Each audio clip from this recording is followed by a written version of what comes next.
following counties in South Dakota, Edmonds, Falk, and Hand. Blizzard warning remains in effect until 1 a.m. Central Daylight Time Saturday. What? Blizzard conditions.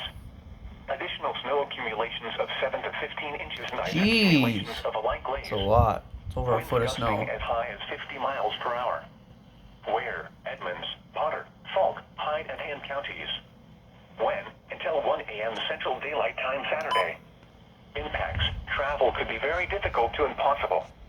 Widespread blowing snow could significantly reduce visibility. The hazardous conditions could impact the evening commute. Travel should be restricted to emergencies only. If you must travel, have a winter survival kit with you. If you get stranded, stay with your vehicle. The latest road conditions can be obtained by calling 511.